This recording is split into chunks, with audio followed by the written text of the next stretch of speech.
जो हमारा RRC centre बना हुआ है ग्राम पंचायत सरैया कला का, ये कहीं ना कहीं अधिकारियों को हैंडओवर कर दिया गया है, क्योंकि ठोस अपशिष्ट प्रबंधन केंद्र आरआरसी सेंटर है ये। ग्राम पंचायत सरैया कला, विकासखंड ईसानगर।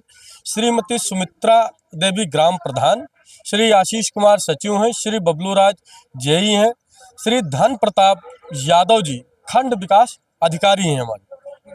इनकी निगरानी में इसको हैंडओवर शायद कर दिया गया। अगर हैंडओवर ना किया गया होता तो शायद यहाँ पर किसी के नाम नहीं दिए गए होते।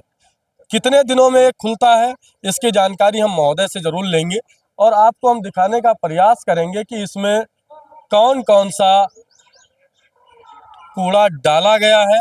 और स्टोर रूम जो बना हुआ है, कैमरामैन से बोलेंगे जरा थोड़ा सा ध्यान से स्टोर रूम की तरफ दिखाइए।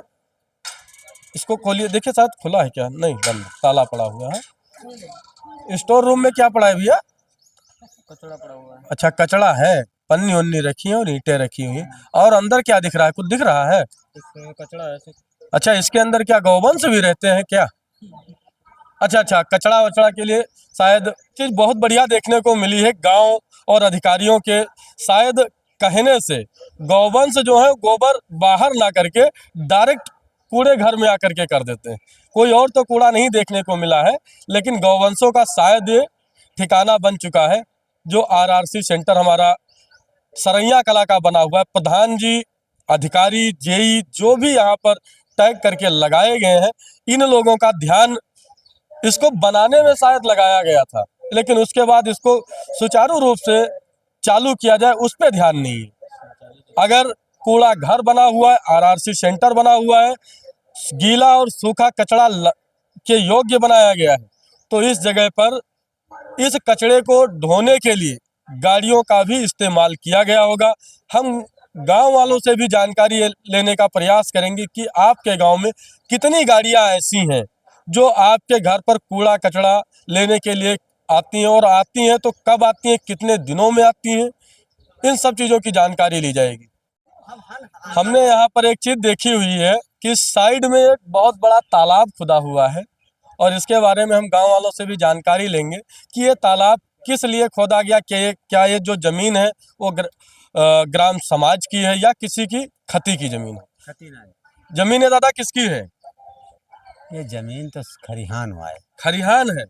तो खलिहान का मिट्टी खोद कर कहाँ चली गई है? ये हम पार्टी में मतलब खलिहान की मिट्टी खोद करके इसमें पाट दी गई है और खलिहान को तालाब बना दिया गया। हाँ बिल्कुल ऐसे। अच्छा, जब ऐसा कार्य हो रहा है तो कोई गांव में बोलता नहीं है इन चीजों के बारे में? कोई नहीं बोलते। ऐसा क्यों हो रहा है कि जैसे देखा जाए ये खलिहान आप लोगों के लिए बनाया गया, आपके गांव के लोग जो भी हैं किसान हैं, उन लोगों के लिए खलिहान बनाया जाता है। क्यों?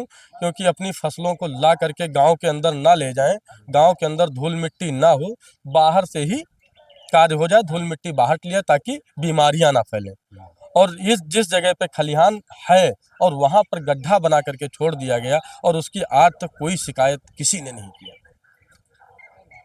तब और मतलब को का है, को कर रहा है। वोट तो आप लोग ही देते हो ना प्रधान जी को। अरे तो वोट तो सब देते हैं। वोट मतलब हम क्या बोले, आपकी ही बात नहीं है, आप ही सभी लोग, मतलब हमारे आपके ग्राम सभा की जितनी भी जनता है वोट प्रधान प्रतिनिधियों को देती, प्रधानों को देती, जो प्रत्याशी होते हैं उनको देती। कोई एक जीतता है, किस लिए? क्योंकि उनको ज्यादा बहुमत मिल जाता है, और बहुमत मिलने के बाद अगर ग्रामीण को ही परेशान किया जाए तो कहीं ना कहीं ये सही है। नहीं सही।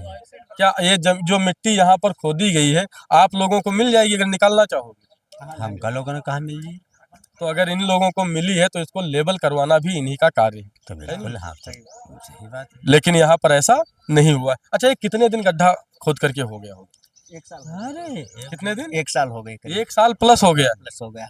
और अब तक लेबल नहीं किया? अभी तक लेबल नहीं। लेबल किस लिए किया जाए? क्योंकि गांव से किसी की आपत्ति ही नहीं थी, है नहीं? जैसे देखा जाए कि आज की डेट में अगर कोई किसान अपने घर की पटाई भी करना चाहे ना तो उसको गवर्नमेंट से परमिशन लेना पड़ता है अपनी जमीन के लिए। लेकिन यहीं पर अधिकारियों द्वारा जो गांव का खलिहान बनाया गया है, उस खलिहान को खोद करके अपना कार्यालय बनाया जाता है।